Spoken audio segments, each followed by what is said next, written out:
Hello and welcome to Tiny Blue Games. Today we're obviously playing Wildstar, and maybe less obvious to some, we are playing Halls of the Bloodsworn, the second battleground in the game. This is a quick look at the map, very long and vertical. There's 3 rooms, and that's pretty much what the map shows you, and 3 nodes per room, which I'll get into in a second. So the 3 nodes per room help you capture the room. You need to capture 3 rooms in order to end the round. There is an attacking team and a defending team, the 2 teams obviously being the Dominion and the Exiles. We are attacking to begin with, and I'm going to the left node with my good friend Ryan here, who has appeared in other videos, and we're going to try and capture this control panel. There are 2 control panels, one on either side, and a center sort of circular area that you stand in to capture it in the center of the map. This map has it on a center bridge. Other maps have a different configuration that I'll get into as we get to those maps. So by taking any of the nodes, you're going to increase your capture meter, which is on the right side of the screen. You can see it's at 7% right now, and this sort of is the percentage of the room you have captured. To take either of the control panel nodes, you need to sort of interact with it for 5 seconds uninterrupted, which is really hard to do if there's a group of people trying to attack you while you do it, as you can see here. So our goal at the moment is to try and kill off these people and to sort of, or to ninja it while they're attacking us, and sort of then control it or defend it ourselves. Because they can go back and forth. Once you capture it, it's not just yours. It can get uncaptured again or whatever. But as we don't seem to be doing much progress here, we're just sort of having a firefight. The rest of the room is doing pretty well for us, as we're already at 39%. So obviously one of the other nodes is being captured. I am on my engineer at the moment, a tanky build for PvP. I highlight it in another video that I am sure to be linking on the screen at the moment, so give it a click if you haven't checked it out. It just sort of tells you what skills I use, what my idea is with the build, some amps, and it also shows sort of the rotation and when to use the skills in a sort of a duel I have with Ryan, showing it off. So I'm about to ninja it here, which I just did, and you see that it turned blue. Now my goal is to sort of defend this little area from being taken by them again. You can see that the room is going up pretty quickly here. On average, you usually have 1 node active. If you're doing pretty well and you're attacking, you usually have 1 up.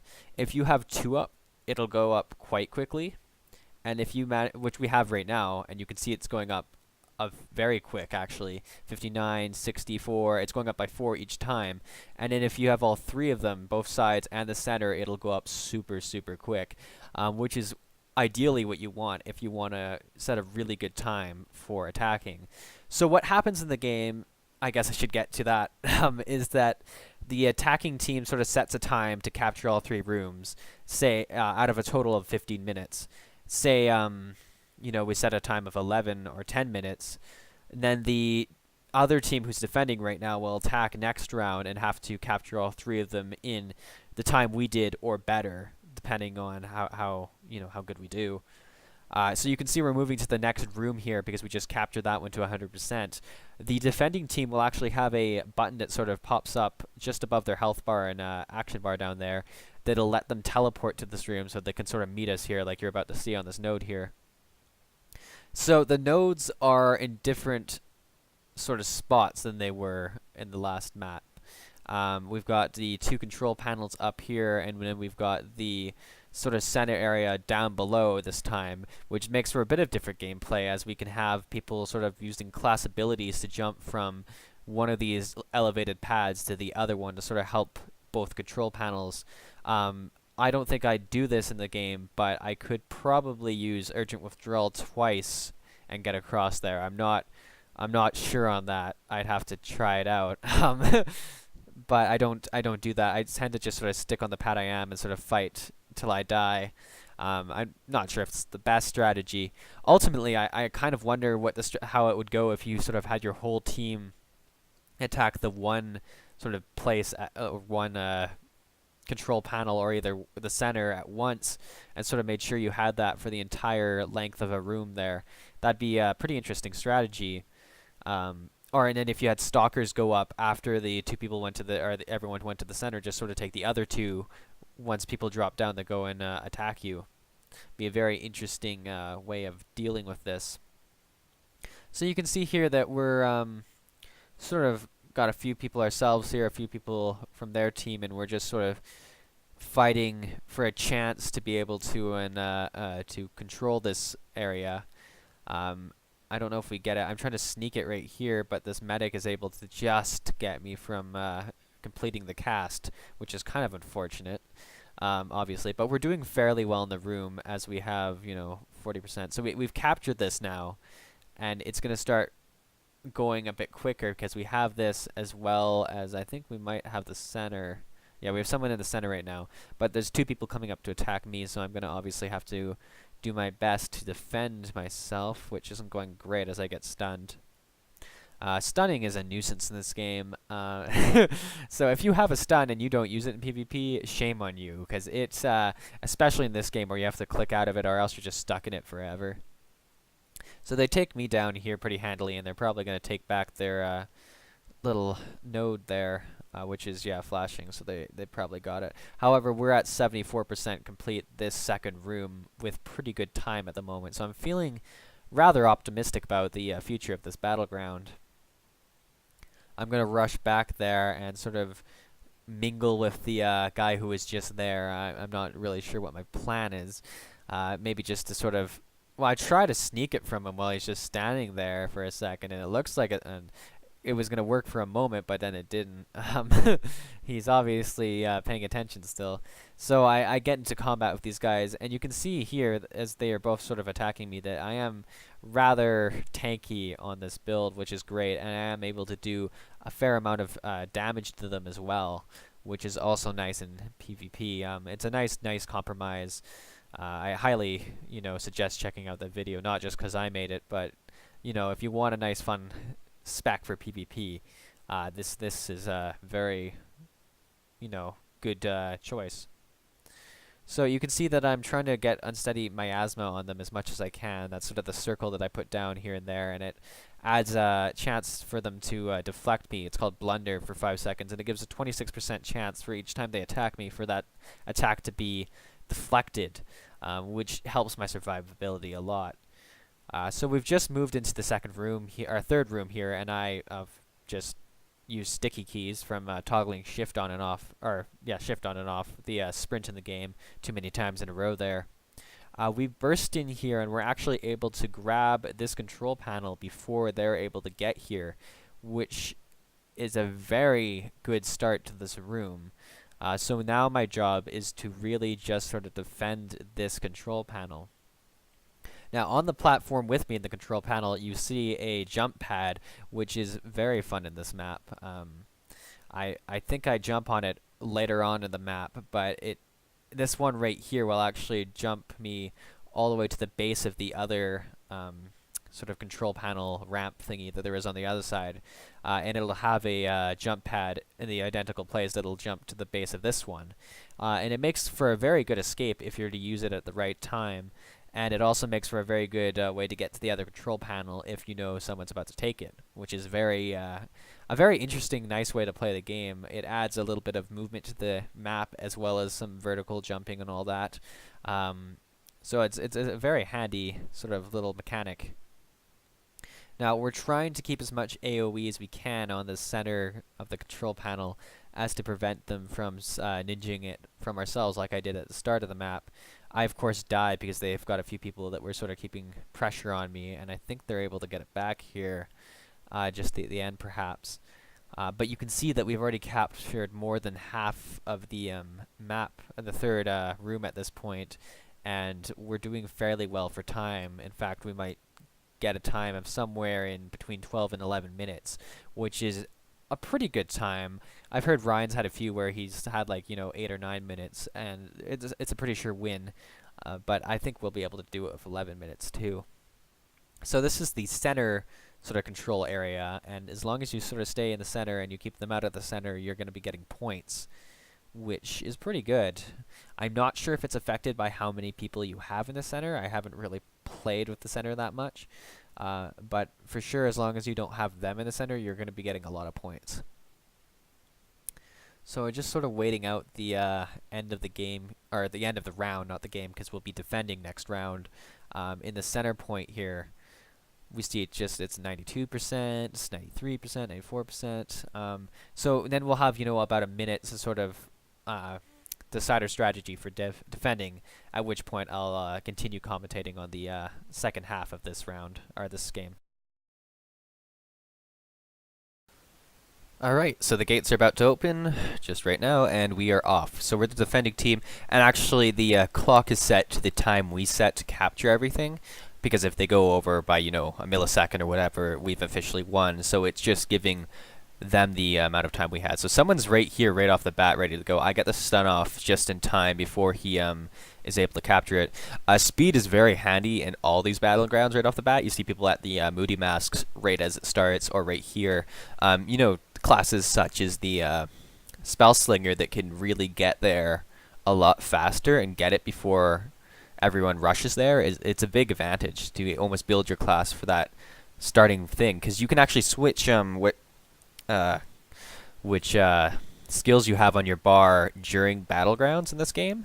I don't know if that's going to be the way it's always kept, but if you have a different sort of build right off the bat that you go and get the first flag or something, then you switch it around, it could be very handy. Obviously, you can't do it in combat because that would be just ridiculous, but, once you die or something like that, you can switch them around. So what we need to do, so they actually get the thing here. They had a ninja sort of take it while no one was AoEing the center. You have the AoE over top of the nodes. It's like any game. You got an AoE over top of the flags or whatever. There's another one of those jump pads there that I could have used to get back up there, except I'm going to sort of run around a little bit since they had it anyways. Just sort of regrouping here because they had a lot of people come in all of a sudden, and I'm sort of deciding what I want to do.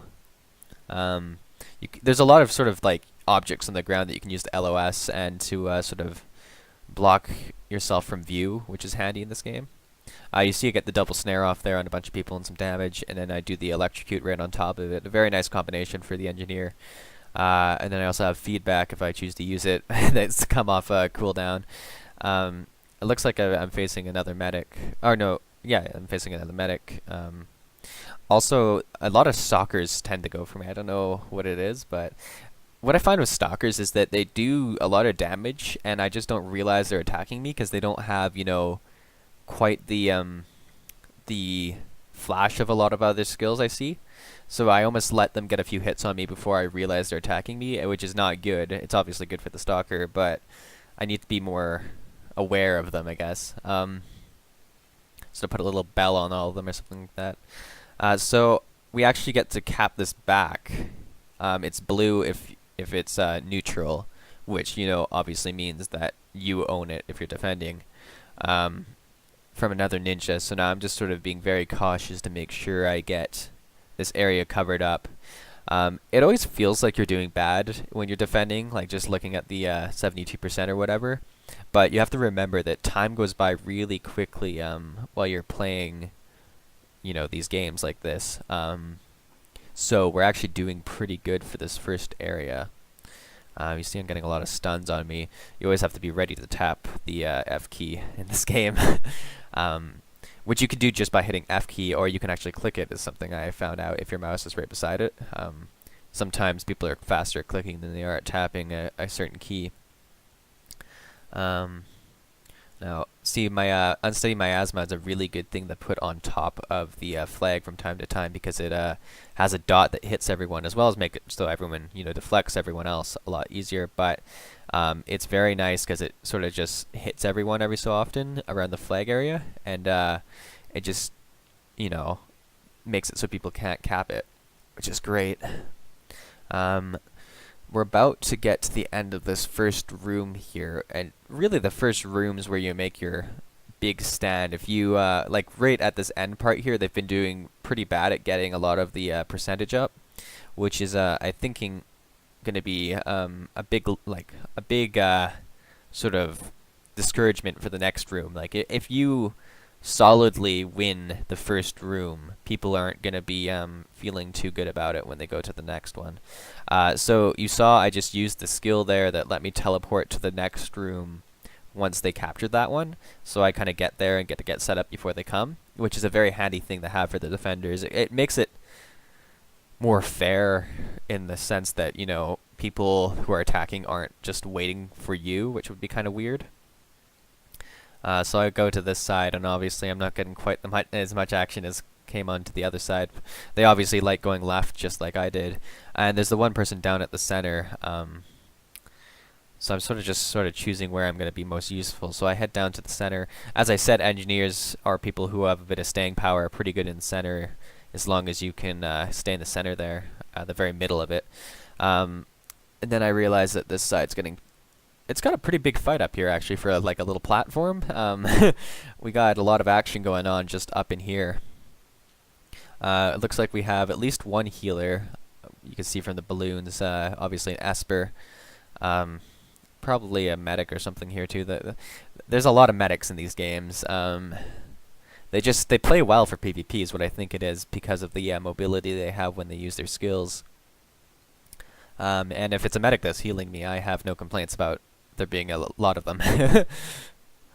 So, as I've mentioned many times before, just keeping my AoE on the center there. Pulse Blast is great. Actually, the entire engineer class is great for keeping people off nodes, keeping from people to take things. Like it's a very good AoE tanky defending class, which is very handy in Battlegrounds. I'm not sure what I'm gonna do for dungeon or for arenas yet. When they come out, I'll be sure to get some footage of that and sort of.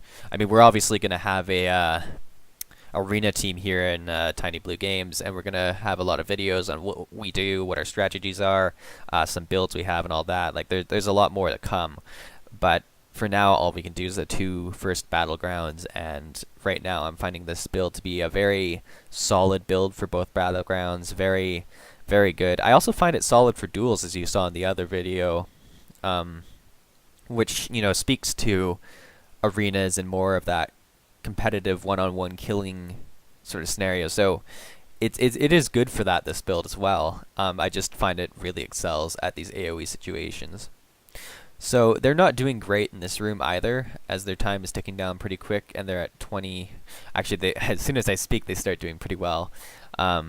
It's as soon as you have 2 of the nodes, like, you know, one of the side ones and say the middle, it starts going up real quick. So that's the advantage of getting one of the side ones, even though I would argue that they're harder to get because you have to actually do something for a few seconds to get it, right? And people can interrupt you while you're doing it.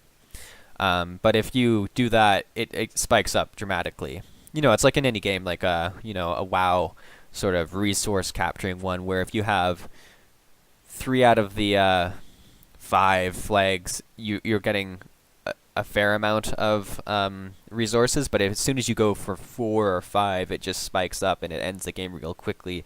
And that's kind of the feeling they want to bring here. They want to reward people for being able to capture 2 of them at once or 3 of them at once, because that should be really hard to do, unless your team is very disjointed and not super good. So I gotta roll out of that. It's important to remember that you also have a lot, you know, the rolls and the double jumps and the you know, sprints, even though you don't want to sprint a ton in Battlegrounds, as well as your movement skills. You want to use all of this to your advantage to mitigate damage as much as you can. I go into the center here and I get caught in a mess of them. I should probably have looked at how many were down there before I went and jumped in. You can see here that they're about to cap this room. In fact, they do it right now, and I use the teleport to get here. But as we go to the 3rd and final room, they have, you know, a minute something to capture this room, which isn't great when you think that they could, you know, ideally have 5 minutes for each room. So I'm feeling pretty confident because it's going to take them a bit of time to get here. So I'm just sort of waiting for where I see a bunch of people move in. And we have the one guy on my side here who comes around. I don't know. You know, it's worth him trying to get the center, I guess. It's almost worth them at this point to go in and try and get one of them right away, and then get the second one, because they need to get two at once really to pull off the win here. I don't think just the one of them is going to be able to do it. I got stunned obviously by the Esper sort of hand slam skill, which is a pretty devastating skill in PvP for all you Espers out there. Make sure you use it, because it's a nice skill, devastating skill, I guess, if you're on the other side of it. So they actually capture this point here, as you can see that it's red, and I'm sort of trying to get them off of it as much as I can. I use a jump pad here, and I go to the base of the other one, you see, and I escaped with low health. Very handy for that kind of situation when you know you're getting overrun, and you feel that, you know, instead of dying, you might be more useful somewhere else. I get achievement here. I think we just won. We did. Alright, so thanks for watching, guys. I'll be sure to post more PvP videos as well as dungeons and adventures for Wildstar, so be sure to stay tuned, subscribe or whatever. Like this video if you found it useful in the sense of how to do this battleground, or if you just like the engineer gameplay and build. Thanks. Thanks for watching. If you like this, be sure to like it. If you have a comment about it, or a suggestion for a future video, please leave one. If you have friends, share it. And finally, and most importantly, subscribe. Honestly, only one of these is red. Click it.